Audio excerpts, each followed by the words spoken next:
Hi, I'm Kalpana, working as a guest degree lecturer in TTWRTC Women's Kottagudem. Now we will discuss about the cell. Then what is the cell? Cell is the actual, basic and fundamental unit of life. What is a unit? For example, you will take a height. A minimum measure to the height is the centimeter. As well, you will take liters, and a minimum unit for liters is the ml. Likewise, this for life, cell is considered as a minimum basic unit, as it is a starting point, though its presence also in the prokaryotes along with the eukaryotes. The only difference between the prokaryotes and eukaryotes is prokaryotes doesn't contain a nuclear membrane in itself, and eukaryotes contains a nuclear membrane. Then within the eukaryotes there are different types of organisms. We'll take plants and animals as a specific example. Then the difference between the plant and animal cell is especially the plants containing cell wall. The animals is the main feature concerns with the plant cell. So we'll specifically discuss about the ultrastructure of the plant cell in discussing different parts of the portions which are present in the cell. Now we'll discuss about the different parts of the plant cell. First one is cell wall. Second one is plasma membrane.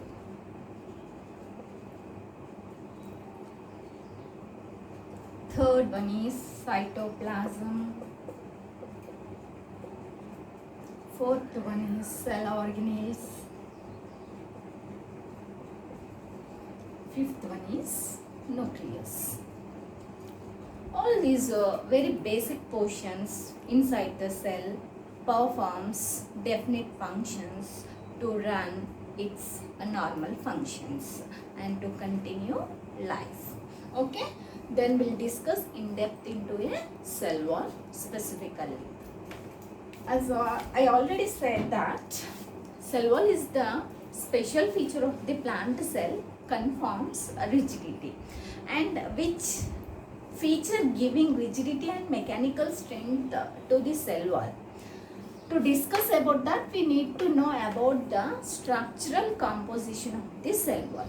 Actually, a plant cell wall is composed of polysaccharide units.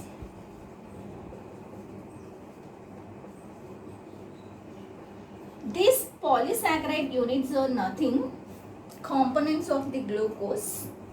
Those are cellulose, hemicellulose, pectin, suberin, lignin, etc. are the structural components of polysaccharides with which a plant cell wall is made up of. Because of the presence of this substance only conforms rigidity and mechanical strength to the plant cell. Let's know the parts of the cell wall specifically. The is divided into three main portions known as primary cell wall, middle lamellum,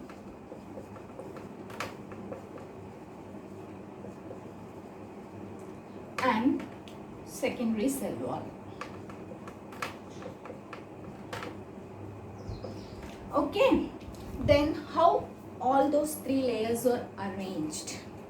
First of all, we need to know about middle lamellum, that is the name itself indicating its origin at the center or middle portion. So middle lamellum is the structure which is present at the center, and it is meant to connect two cells. Middle lamellum is the portion which is useful to connect two cells.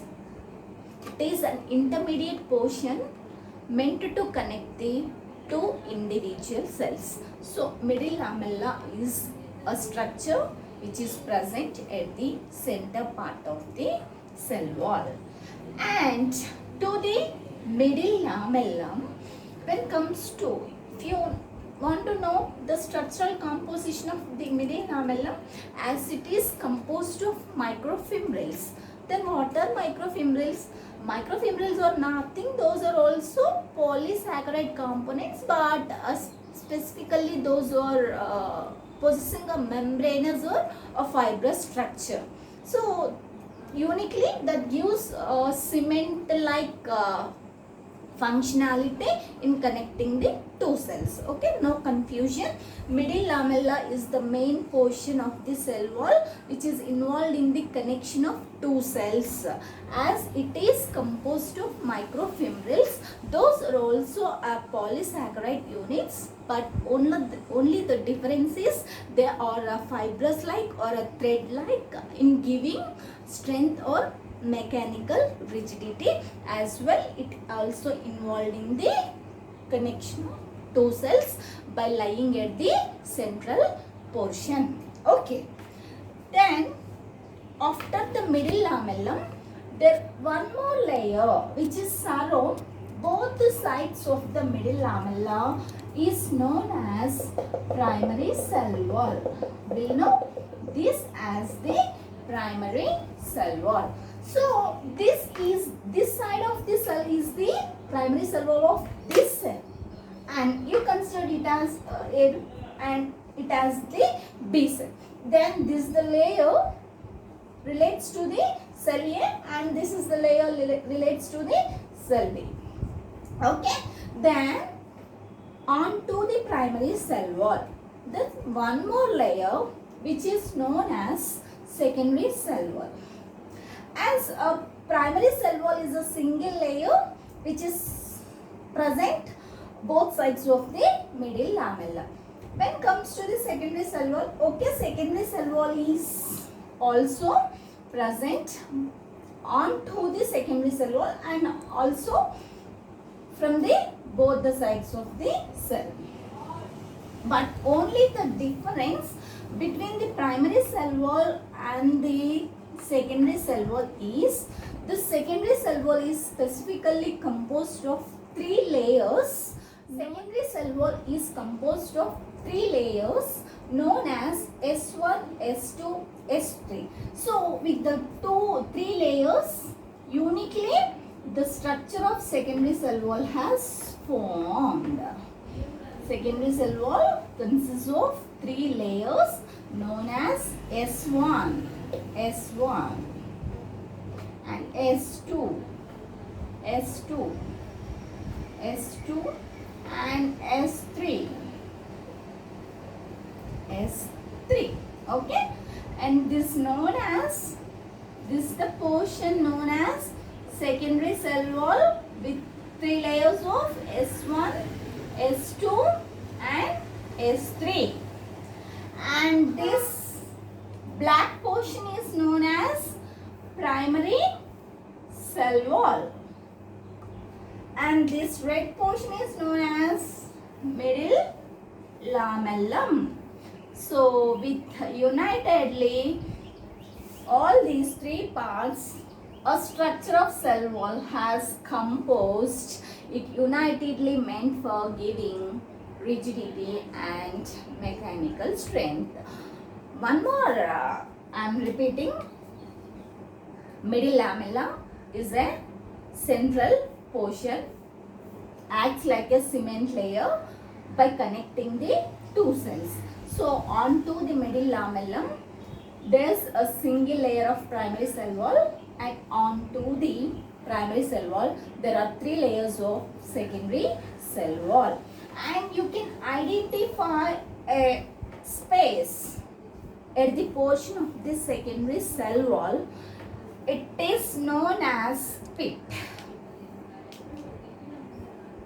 A space obtained at the portion of secondary cell wall is known as pit, and it is meant, as you come to know that a secondary cell wall is also a thick structure by having a 3 layers, no, uniquely it is composed of 3 layers, and to facilitate a movement from this cell to this cell, it is an opportunity, it's a facility provided by means of a space known as pit or pit chamber.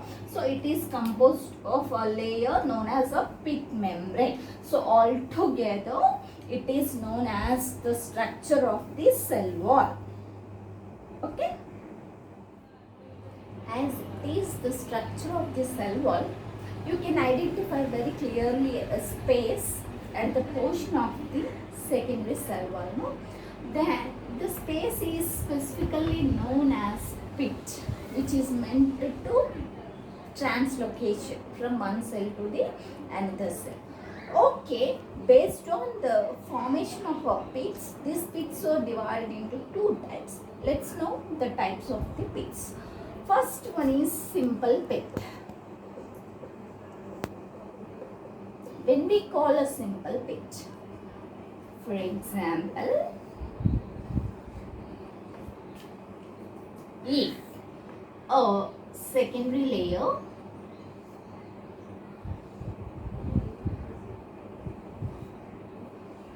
present in this manner, you can observe very clearly a space which is occupied at the junction of a pit.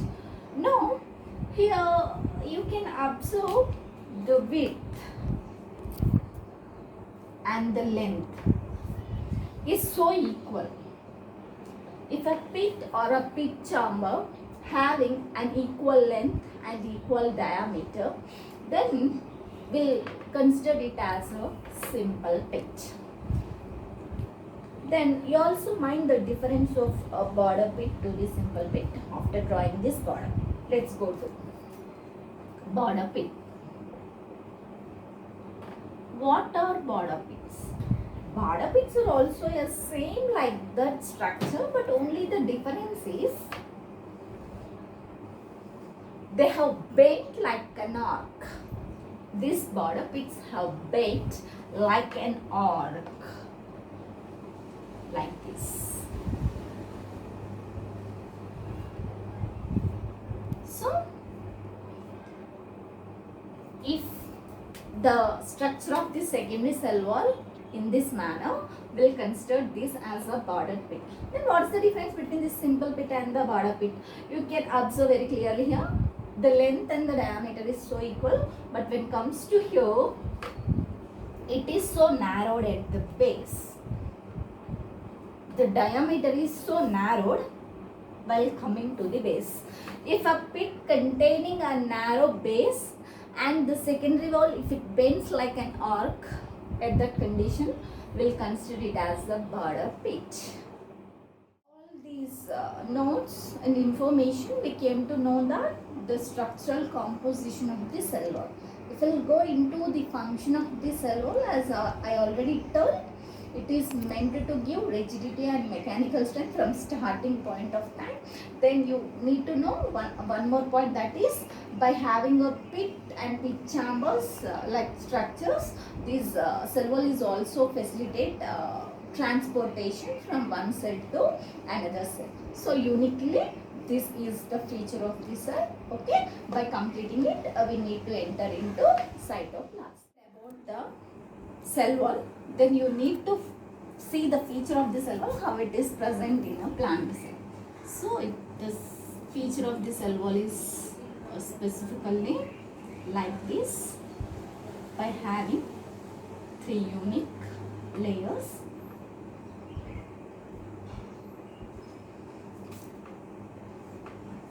One thing that I have forgot to say is the presence of plasmodesmata.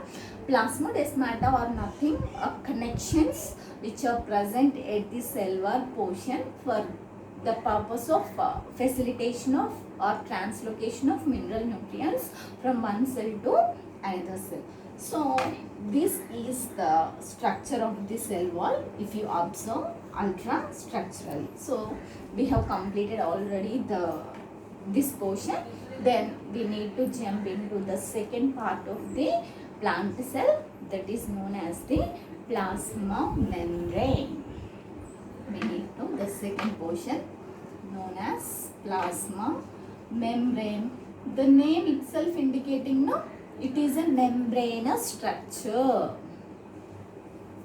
Okay, inside the, just beneath the cell wall or inside to the cell wall, there is a presence of a membranous layer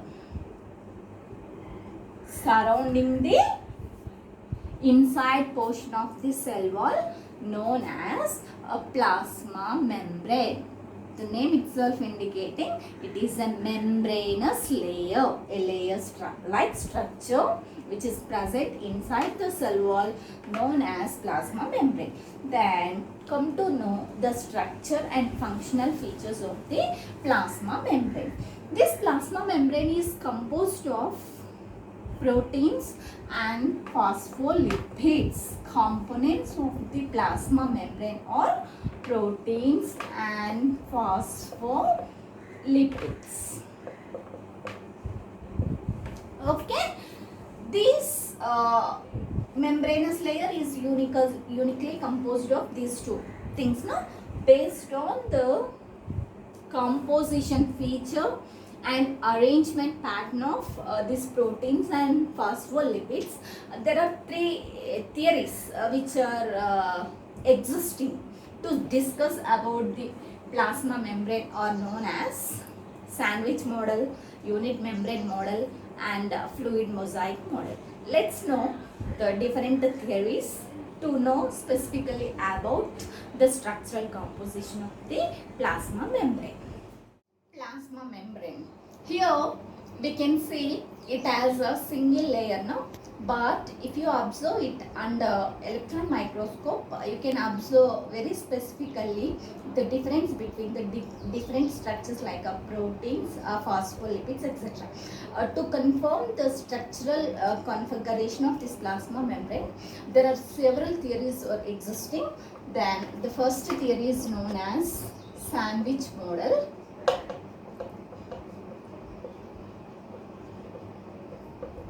Which was proposed by the scientist Davison and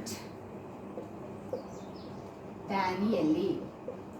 So, according to these two people, the plasma membrane is like a sandwich. Then we come to know specifically the structure of this sandwich model of the plasma membrane. According to these two scientists, the main components of the plasma membrane are, say, proteins and phospholipids. Proteins and phospholipids. Okay. Then the phospholipids specifically are containing, they are component of the lipids as well as the phosphates, having two kinds of structures known head and tail. Phospholipids contain two types of portions, specifically known as a head portion as well as the tail portion. As according to the model of the sandwich, these phospholipids are present in two layers, then we'll call phospholipid bilayer. Same structure which is pointed in this direction. Tails face each other and heads are far away from each other. Okay? Then what's the story regarding this? Heads are specifically hydrophilic and tails having hydrophobic nature. What is hydrophobia and hydrophily means loving? They love the water molecule. They attract. The head portion of the phospholipids loves the water molecules and they allows the water molecule inside.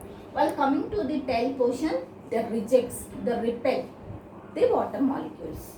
Okay, that is known as the hydrophobic nature.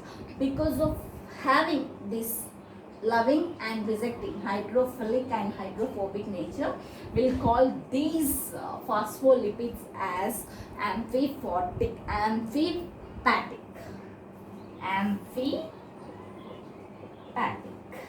phospholipids. By having head and tails, head attracts the water molecules, tails rejects the water molecules with the consideration of hydrophilic and hydrophobic nature. Then a bilayer, a phospholipid bilayer has formed. Then onto the phospholipid bilayer, there are presence of proteins.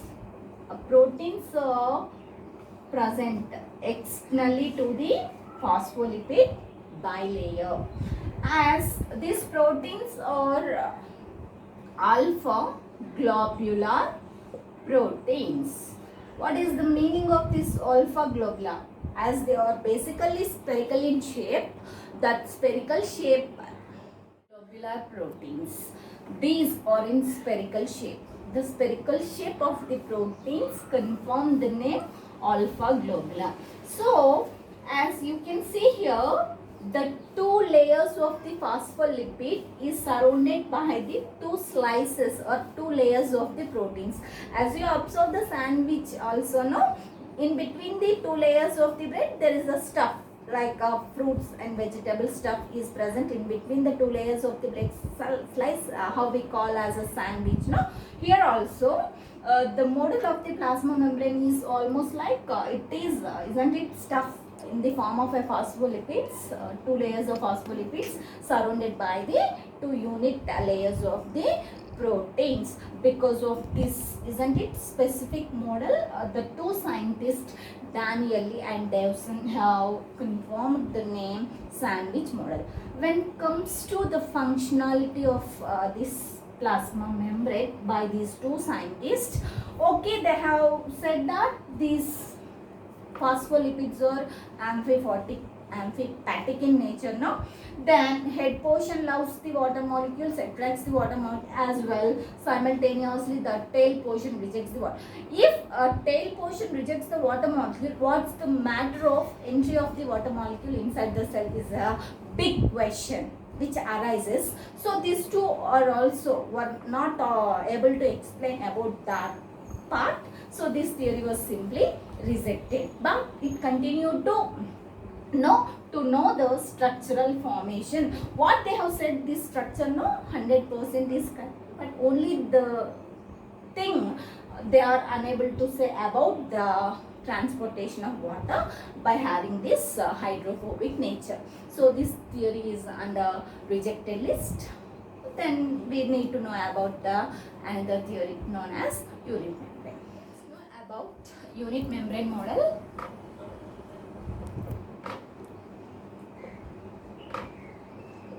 It was proposed by the scientist Robertson. Robertson was the scientist. He proposed this unit membrane theory. Then what's the difference between the sandwich model and this unit membrane model? 100% it is almost like a sandwich model in having a phospholipid bilayer. Okay, and this man also said about that amphipatic nature, head or loving water molecules by having hydrophily, and tail portion simply rejects the water by having the hydrophobic. Then only the slight difference that this men have highlighted is in the membrane, the name itself indicating, no, the proteins or membranous proteins. In the first model by the Dawson and Danieli, they have given alpha globular proteins which are spherical in shape. Unlike that, according to this Robertson, he used structural proteins. The proteins are of membranous proteins. The structure of the proteins in this unit membrane model is proteins are of either a membranous or a fibrous or a thread-like. In the simple notes and a simple text, we can use a word thread. If a proteins or thread-likes, they'll occupy the portion of the phospholipid bilayer. This is the structural conformation. It indicating that unit membrane model. Only the thing that varies in the shape of the proteins. In the former, we have seen the globular or spherical proteins. In this present case, we are learning about the membranous proteins. If a plasma membrane is composed of a membranous proteins or a thread or a fibrous proteins like this, then this kind is known as unit membrane model, which is proposed by the Robertson, and everything that he said relates to the sandwich model. And in addition to this sandwich model, they have said the length and diameter of the unit membrane, that is one extra notes concerns with this as well, almost is similar to the sandwich model. Okay, when comes to know this unit membrane model is also still existing in the rejected one, existed as a rejected theory, as it is also unable to explain the transport of water molecule as basic of the hydrophobia. Next model is fluid mosaic model, which is proposed by the scientist Singer and Nicholson. Okay, let's discuss about that fluid mosaic model.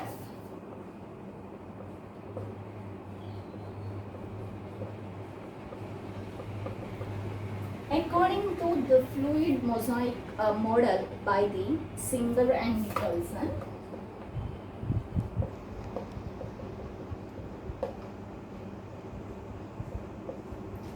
this plasma membrane having same story as like in the unit membrane as well as in the sandwich. Like these contain phospholipid bilayers as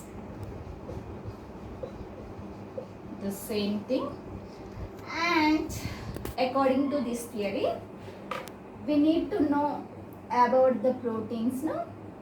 The thing which varies only in case of the proteins. According to these two people, the proteins are of two types known as extrinsic and intrinsic. Proteins are of two types. Then the extrinsic proteins, they occupy the external portion. Extrinsic proteins occupy the external portion of the phospholipid bilayer. As well, the intrinsic proteins occupies the internal portion of the phospholipid bilayer.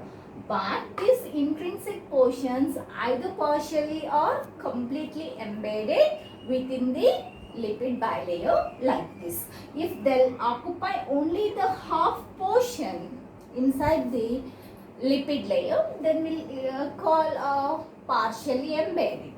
If they'll occupy the full length of the lipid bilayer, then we'll call those as completely embedded protein, intrinsic protein. So by having the two kinds, extrinsic and intrinsic proteins, the structure of the plasma membrane completed. Then these two scientists have specifically given explanation about the transport of water molecule as it is lack in the previous two theories. So according to these two people, here we are available with the intrinsic proteins. They may either partially or completely embedded. So with the help of these proteins, intrinsic proteins, either a fat soluble or a protein soluble or a water soluble component may easily pass from outside to the inside. So because of this explanation, this theory was fallen into so successful, and this theory as famous theory by explaining the entry or transport or other soluble materials from outside to the inside, especially the transport of the water which is taking place by the completely embedded protein from outside to inside portion of the cell. So this theory was so successful theory in explaining about the structure of the plasma membrane. Here these proteins look like, so we have a famous quote concerns with this theory, protein icebergs in the sea of lipids.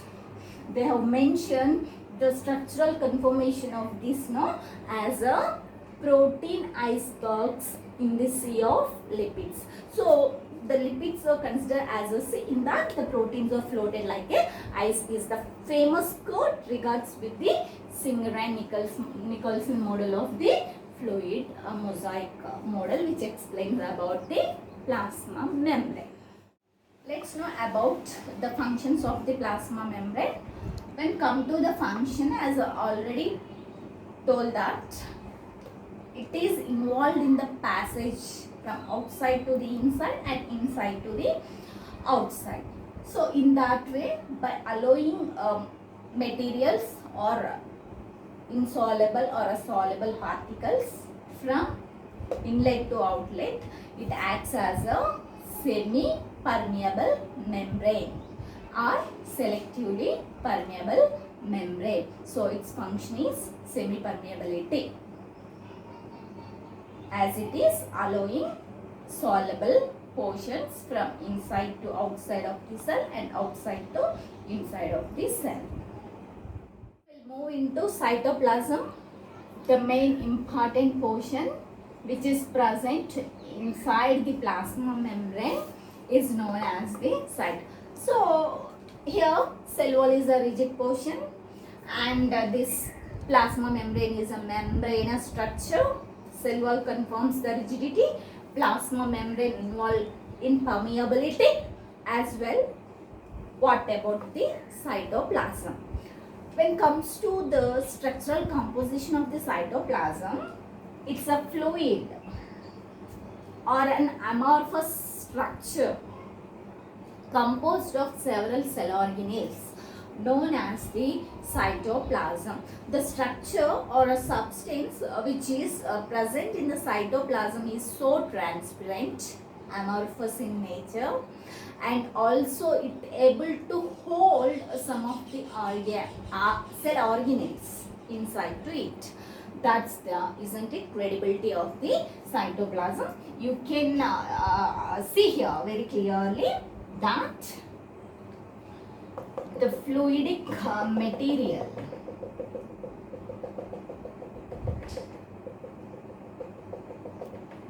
specifically known as the cytoplasm. Then what is the speciality of the cytoplasm? It is a fluid material, that fluid having amorphous nature,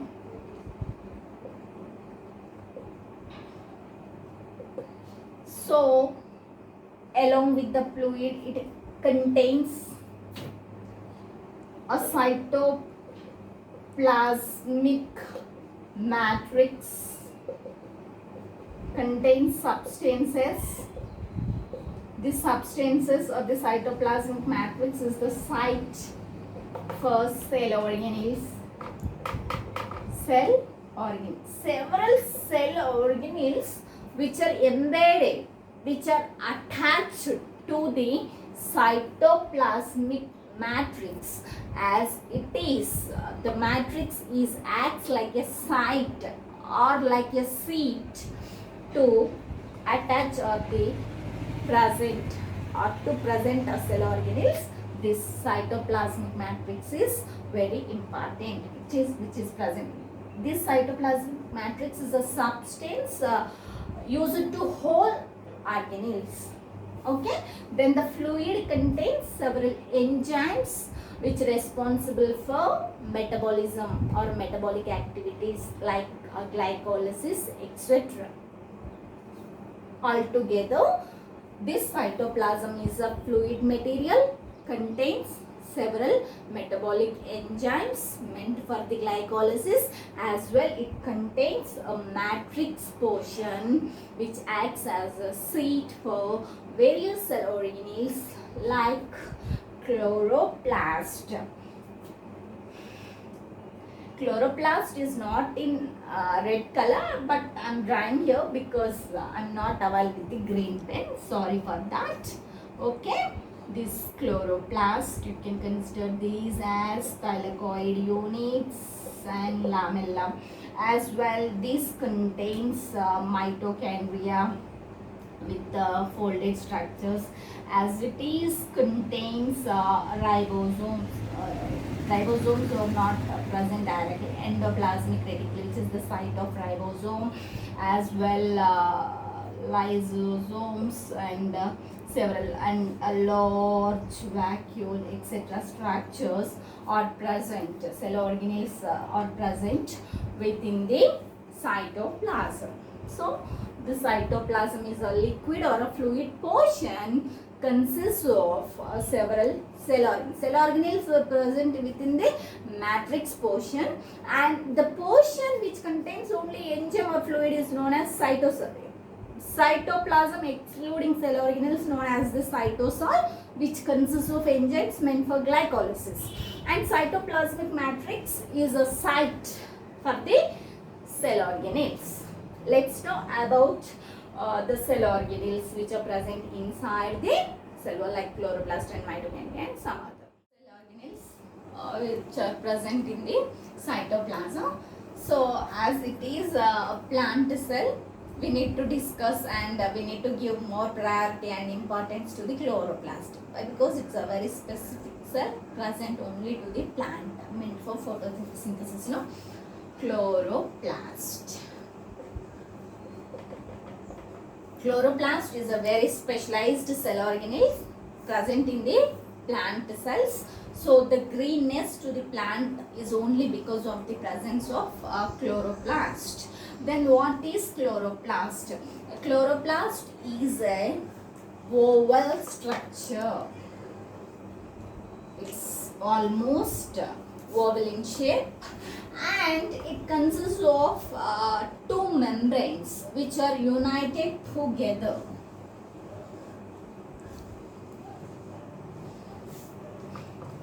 Membranous structure composed of two membranes. Outer one is known as outer membrane and inner one is known as inner membrane. And in between the two membranes, we can observe a space we'll call periplastidial space.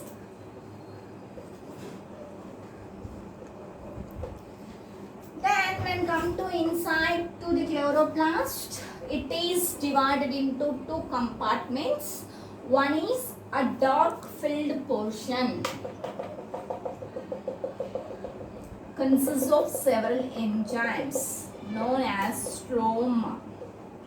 This stroma involved in the dark reactions of photosynthesis for the carbohydrate fixation by the process of photosynthesis. As well, then inside to the stroma and within the stroma, one more structure we'll call grana. Grana is a structure meant for light reactions of the photosynthesis. Then now what is grana? Grana is nothing, it is like a stack. A stack-like structure. A stack-like structure which is present inside the chloroplast, okay, known as thylakoid. Thylakoid. This thylakoid is involved in the light reactions of the photosynthesis. Then it is a unit structure composed of several particles, no? Then each particle is known as grana. Each particle is known as grana. By composing of many grana, it is united like a thylakoid. Then the thylakoid as well grana involved in the This grana or thylakoid is meant for light reactions of the photosynthesis by involving photolysis of water. Then the two thylakoid units are interconnected like this. We'll call that interconnected portion to the stroma and to the grana or thylakoid known as stroma lamella.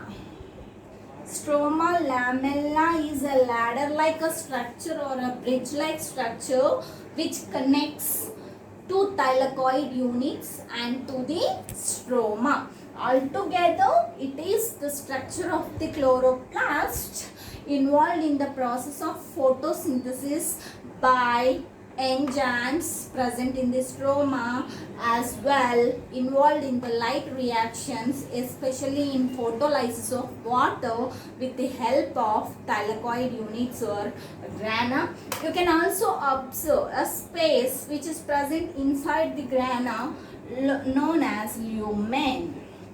Altogether, with all these parts, the chloroplast, specifically a plant cell organelle involved in the process of photosynthesis. As it is bounded by a membrane, then it is unit membrane structure and membranous cell organelle. We also discuss about another cell organelle known as mitochondria. As like chloroplast, this mitochondria is also a membrane bound cell organelle composed of two membranes. It is a rod. This mitochondria is a rod shaped structure composed of two membranes. Outer membrane is rough because it specifically studied with ribosomes. Then the intermembrane is like a folded structures we call cristae. Mitochondria is also consists of two membranes, outer membrane and inner membrane. Outer membrane look to be rough because of the presence of ribosomes. As well, that outer membrane is also consists of a porous, then we'll call this mitochondrial membrane as a porous membrane. When come to the inside portion of the mitochondria, the inside portion is folded into several helices. We'll call that as cristae. As well, this cristae is involved in specific enzymes meant for electron transport. So because of involving in several physiological mechanisms, it gained ATP, and those ATP is stored within the mitochondria. For that purpose, this mitochondria is known as powerhouse of the cell or cell currency. Mitochondria is known as powerhouse,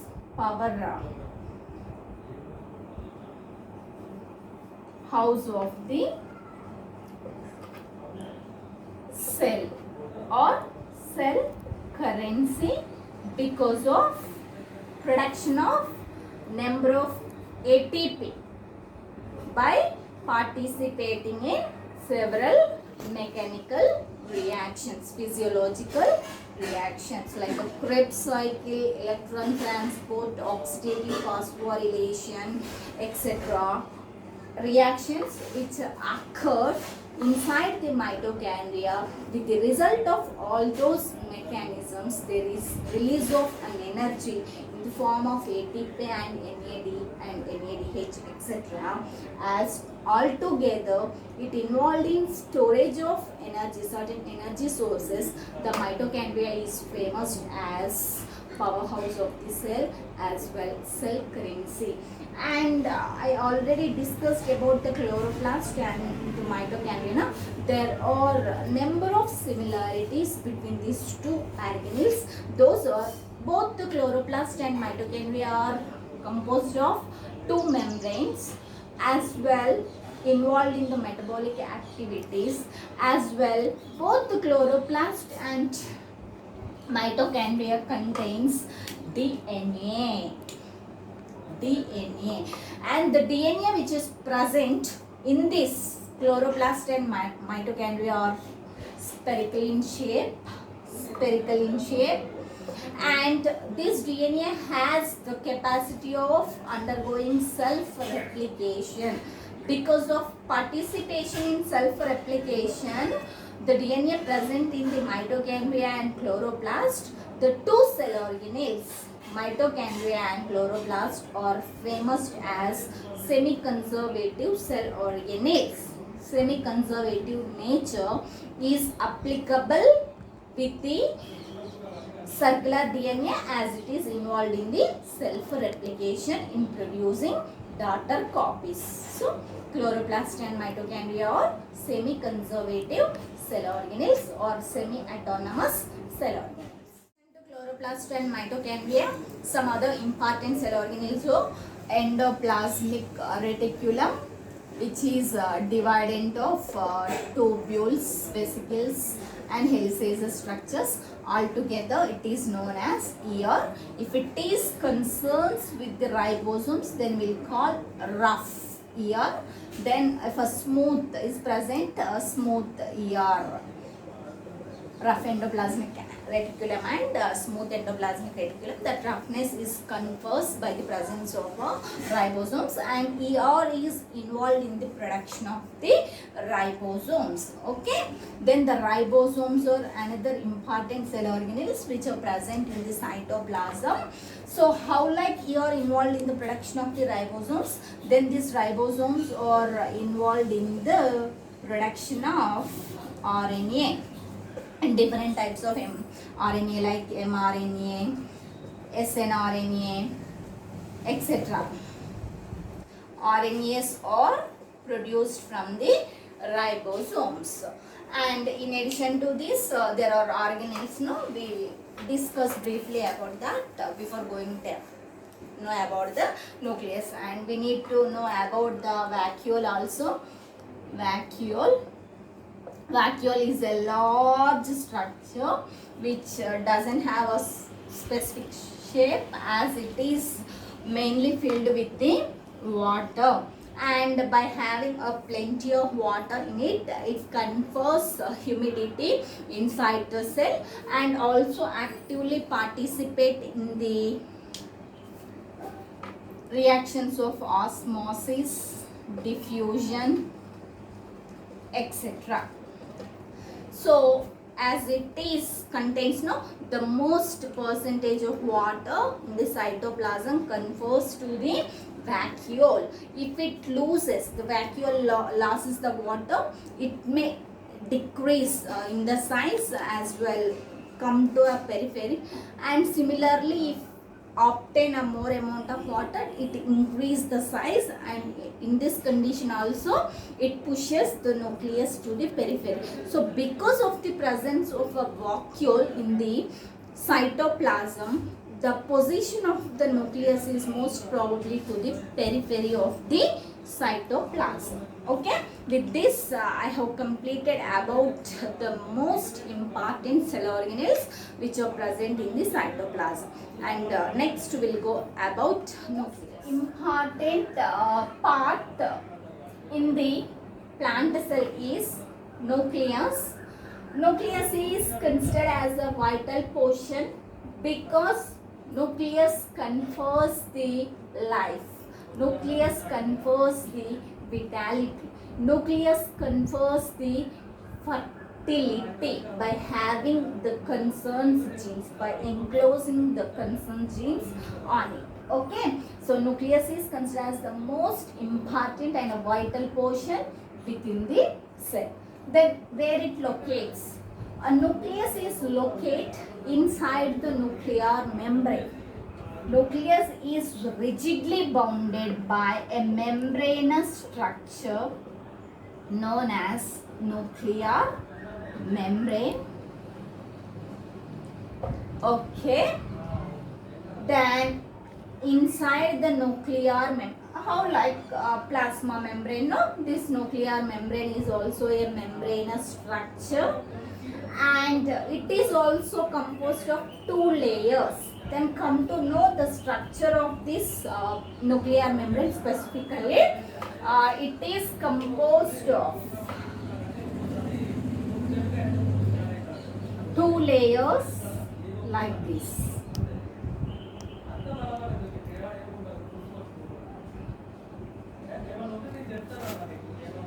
So this is the structure of the nuclear membrane. It is simply composed of the two layers, outer and the inner. The outer layer is considered as exolayer or exine. The inner layer is considered as intine or internal layer. Then there is a space now in between the two membranes or two layers.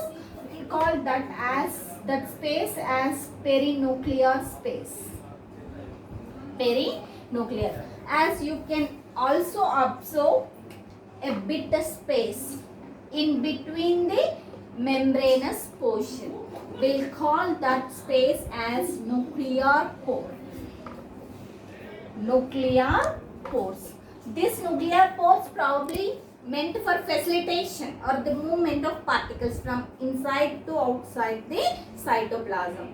Inside of the nucleus to cytoplasm and cytoplasm to the inside of the nucleus. There are, isn't it, more number of pores which are uniquely present in between the or by interrupting the nuclear membrane. As you come to know that nuclear membrane is a membranous structure composed with the two layers. Outer is known as exine and inner is known as intine. There is a space in between two membranes known as perinuclear space. Inside to the nuclear membrane, there is a liquid or a fluid filled space present known as nucleoplasm. Nucleoplasm contains several enzymes which are involved in DNA replication.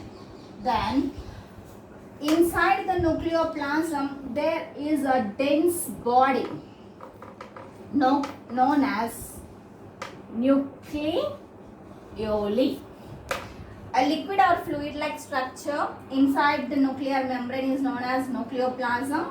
It contains several enzymes like DNA polymerase, etc., involved in the DNA replication as well.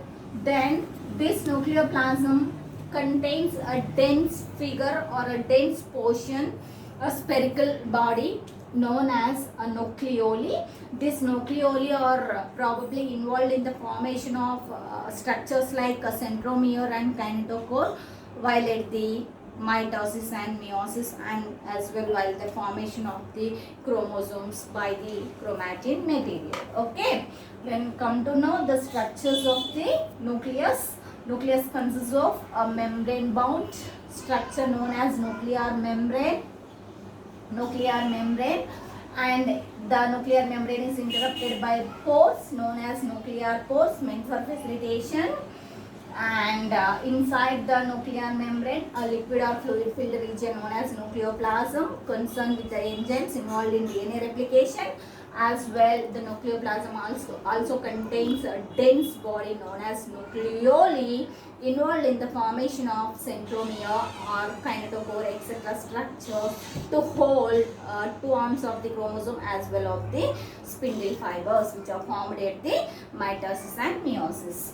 Then the main portion concerns with the nucleus is the presence of a chromatin material. Chromatin material is usually a long thread or fibrous material composed of histone proteins. Then this chromatin material is involved in the formation of chromosomes.